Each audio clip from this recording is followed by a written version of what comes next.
Assalamualaikum warahmatullahi wabarakatuh.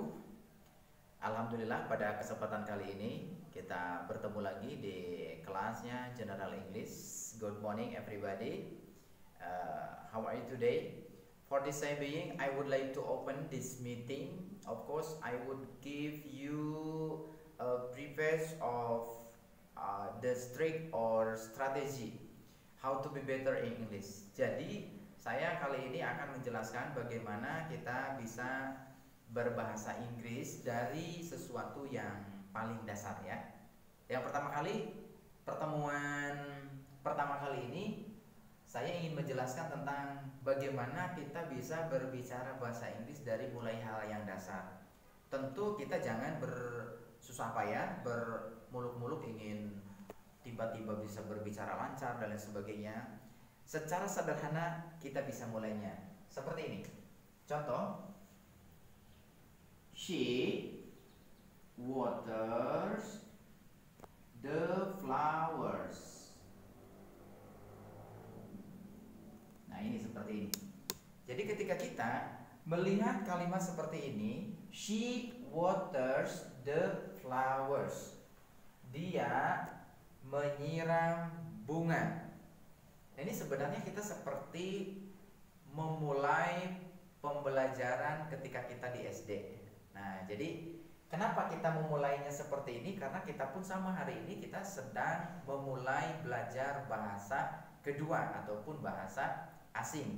Nah, oleh karenanya kita bermula dari kata-kata yang paling sederhana sekali. Bagaimana kita membuat kalimat-kalimat sederhana untuk menjadi sebuah ungkapan. Kita tidak berbicara masalah apakah itu tenses apa, terus juga jumlah tenses berapa. Kebanyakan kalau sudah berbicara masalah rumus itu biasanya pada pusing teman-teman semua. Nah, makanya kita perkenalkan, udah kita sekarang buat kalimat yang sederhana saja seperti ini. Pasti kita juga bisa membuat kalimat yang sama sederhananya seperti ini. Ayo, kita mulai lagi. Misalnya, I open the window. Nah, ini kalimat yang sangat sederhana. Teman-teman bisa mempelajarinya.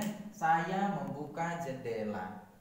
Ini akan menjadi sebuah percakapan sederhana. Contohnya, saya ingin menyampaikan kepada Anda. Anda boleh membuat kalimat. Silahkan membuat kalimat.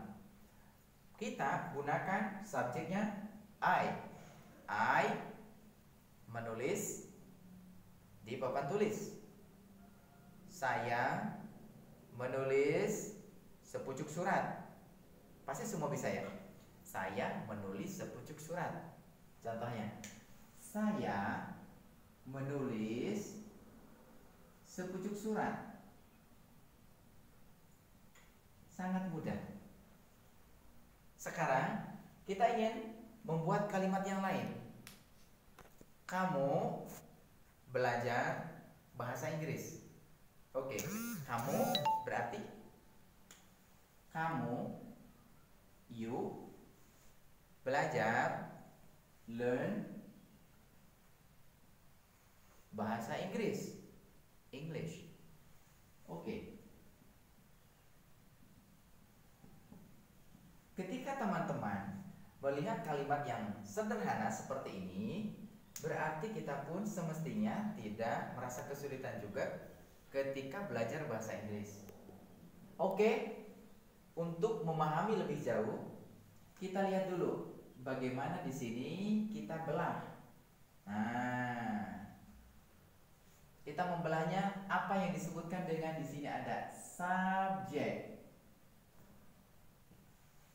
Lalu berikutnya ada kata kerja ataupun verb. Lalu berikutnya ada objek. Jadi secara sederhana bahwa ketika kita ingin bisa berbicara bahasa Inggris, mulailah dengan ungkapan-ungkapan yang sederhana seperti ini. Ada subjek, ada kata kerja ataupun verb, dan ada objek. Nanti teman-teman silahkan mencoba bagaimana kita itu mengenal subjek, bagaimana kita mengenal kata kerja dan mengenal objeknya.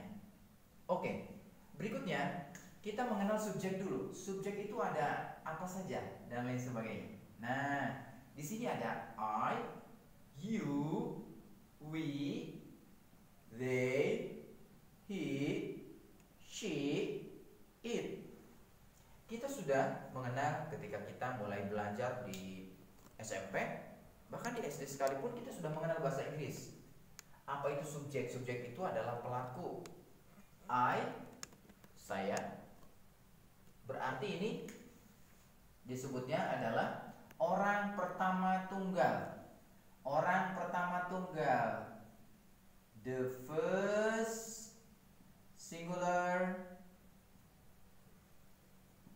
Kalau ini kamu, dalam bahasa kitanya bisa juga kalian. Berarti the second. Ini bisa singular. Ini juga bisa plural. Jadi teman-teman kalau misalnya menyampaikannya kamu itu bisa satu orang, tapi kalau kalian itu bisa banyak. Dalam bahasa Inggris lebih dari satu itu banyak. Nah ini orang kedua bisa tunggal, you itu, atau bisa jamak.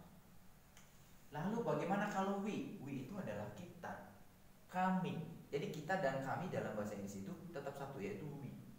We. The first, ini the first plural. Jadi ini subjek pertama jamak. Jadi jamak itu lebih dari satu, itu disebutnya jamak. Jamak itu banyak. Bagaimana dengan they? They itu the third plural. Jadi they itu mereka itu di luar saya, di luar kamu, di luar kalian. Mereka itu di luar kita. Maka itu orang ataupun subjek ketiga jamak. Bagaimana dengan he, she, it? Nah ini termasuknya the third singular. Dia laki-laki, dia perempuan. Dan ini sebagai kata ganti untuk benda, untuk juga binatang. Nah ini bisa menggunakannya it. He, dia laki-laki. She, dia perempuan. It-nya itu sebagai pengganti. Dia laki-laki, dia perempuan, ataupun benda lain, terus juga binatang dan lain sebagainya, itu kita menyebutnya dalam bahasa itu adalah ketiga tunggal. Jadi kita sudah bisa memahami ya, bagaimana kita bisa memetakan subjek I, you, we, they, he, she, it. Oke, kita kembali lagi. I ini subjek pertama tunggal. You ini subjek kedua, bisa tunggal, bisa jamak. Karena apa? You bisa berarti kamu sendirian, you bisa berarti kalian banyak. Berikutnya adalah we, kami atau kita. Kami atau kita pasti kan bukan sendirian, tapi banyak. Maka kami atau kita itu adalah orang pertama banyak atau orang pertama jamak. Maka disebutnya the first plural. Lalu berikutnya they, mereka. Mereka itu di luar aku, di luar I, di luar you, mereka, tapi banyak. Maka mereka itu adalah subjek ketiga jamak. Lalu berikutnya untuk he, dia laki-laki, she, dia perempuan, it-nya sebagai penggantinya. Ini semuanya ketiga tunggal. Sehingga kita sudah mulai bisa memahami bagaimana kita itu bisa belajar membuat kalimat-kalimat sederhana. I write a letter. You learn English. Oke, semuanya bisa mengikuti saya. English. Kita mau bacanya English. English. Jadi setiap ada S and H berarti dibacanya sh. English. English. Oke, kita lanjutkan. You learn, R-nya di dalam, learn English. Ini ada S, NH ataupun S dan H. Sama seperti halnya dengan ini. She. Jadi dibacanya she. She karena ada S, waters. Waters the flowers. Karena ada S di belakang, lalu sebelumnya ada R. R dalam bahasa Inggris itu ada di kerongkongan kita yang tidak kentara. Cara bacanya flowers. Flowers. Waters. Waters. She waters the flowers. She waters the flowers. I open the window. I open the window. Saya kira ini kalimat-kalimat yang sederhana dan bisa diikuti oleh teman-teman semua untuk memulai belajar bahasa Inggris. Terima kasih untuk pertemuan yang pertama ini, dan saya akan menunggu latihan-latihan yang saya berikan di sesi berikutnya. Silahkan Anda menulis sebanyak mungkin menggunakan subjek yang ada di sini, membuat kalimat sederhana. Temukan subjeknya, pilih kata kerjanya, lalu objeknya apa. Terima kasih sampai di sini untuk sementara, dan sampai jumpa pada sesi berikutnya. Assalamualaikum warahmatullahi wabarakatuh.